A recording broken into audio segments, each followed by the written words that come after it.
Boa noite, no ar a edição desta terça-feira do Painel Regional, que hoje conta com a presença do presidente do PTB de Guarujá, Carlos Saraiva, e também do cientista político Fernando Chagas. Terça-feira é um dia que a gente para falar um pouquinho de Guarujá, mas hoje a gente vai dedicar a terça-feira, apesar da presença aqui do Carlos Saraiva, para fazer um exercício de futurologia, é isso mesmo. A gente vai mais ou menos tentar prever aqui o que pode acontecer ano que vem, ano de eleições, mediante o cenário que a gente tem hoje aqui, tanto em termos de região, quanto em termos de Estado e também para presidente da República. A gente vai discutir mediante tudo o que está acontecendo, a crise no Senado, enfim, tantas situações, o que pode acontecer aí mais para frente, no ano que vem, em termos de eleições. Para isso, você é convidado a participar do nosso programa, dê sua opinião também, 3014-5281, 3014-5281, você pode fazer sua pergunta ou dar sua opinião. Será que vai acontecer aí no ano que vem, quando a gente vai ter eleições aí para presidente, para governador, para senador, deputado estadual, deputado federal, enfim, aquelas eleições gerais, né? E muita gente confunde, vota, enfim.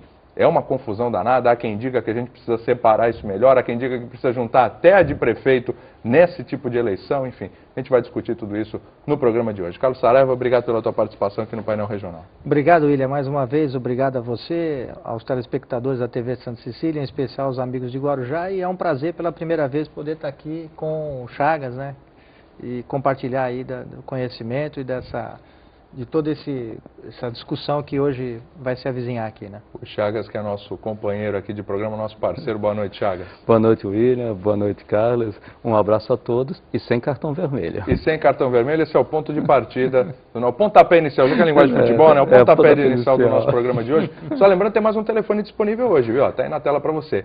3061-3139. 3061-3139 é a segunda linha disponível toda terça-feira para você participar do painel regional. Então vamos lá, linguagem futebolística, né? O senador Suplicy aí deu um cartão vermelho para o Heráclito. Na realidade, esse cartão vermelho teria que ser para o Sarney, e o Heráclito acha que esse cartão vermelho tinha que ser para o presidente Lula. Enfim, a confusão está instalada no cenário político ali no Senado e existe ainda aquela indecisão, será que sai o Sarney, será que vão sustentar o Sarney, enfim. Na tua opinião, Carlos, na tua opinião, Chagas, Sarney sai, Sarney fica, e qual vai ser o resultado disso no ano que vem nas eleições? Para o PT. Olha, na minha opinião, William, eu acho que o cenário é pré-eleição, né? Acho que tudo isso é decorrência das eleições que se avizinham, né?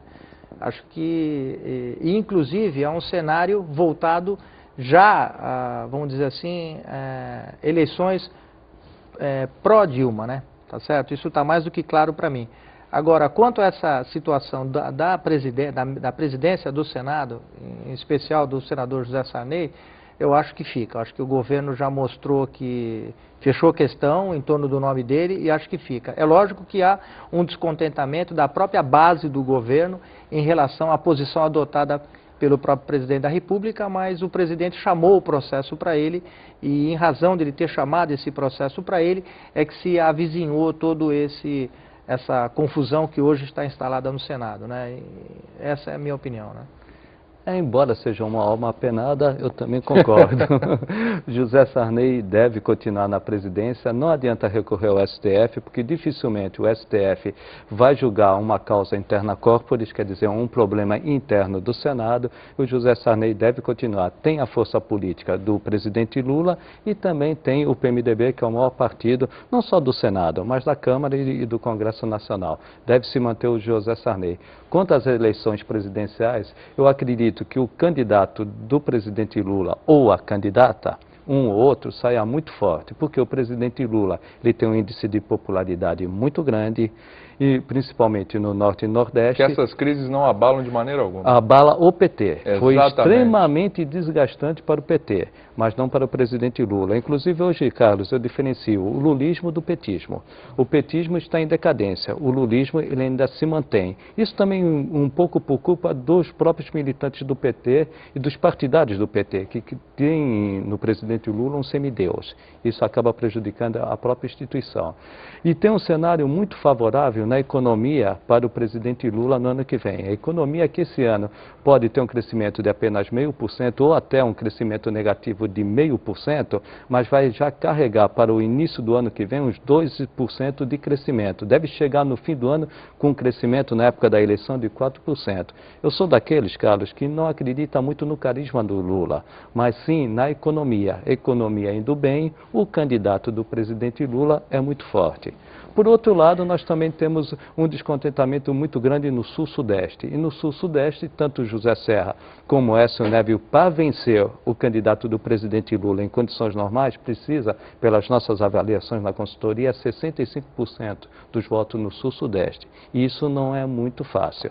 Por outro lado, a Dilma Rousseff me surpreendeu negativamente. Nessas 2 semanas, ela mostrou-se muito frágil. Tanto é que ela já está saindo de cena para esconder um pouco e ela precisa da divulgação da imagem. Ela precisa da imagem, principalmente colada no presidente Lula.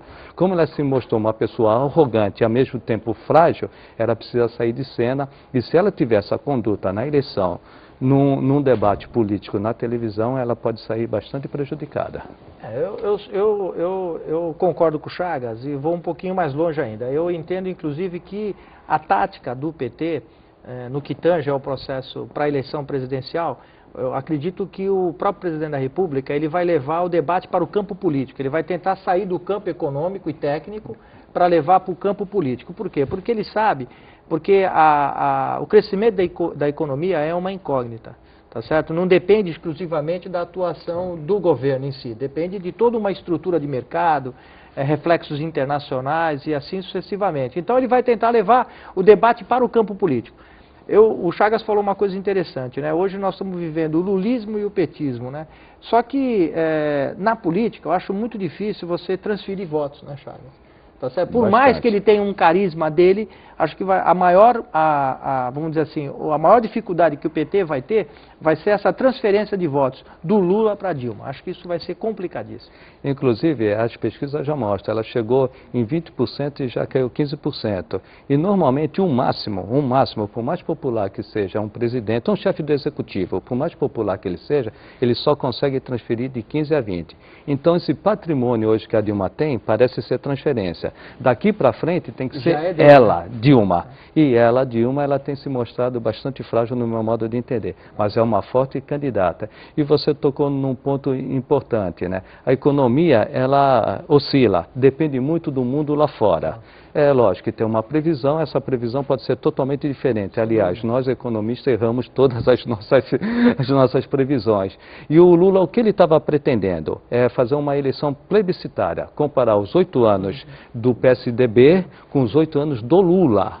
Ele queria fazer essa comparação. E como a economia vinha forte, ele é carismático e tinha uma mulher que já tivemos outra mulher, mas esta com chance de ganhar. Então ele acreditava que a população pudesse caminhar para a Dilma. Porém surgiu um fato novo, o que mostra que ela realmente é frágil, a Marina Silva.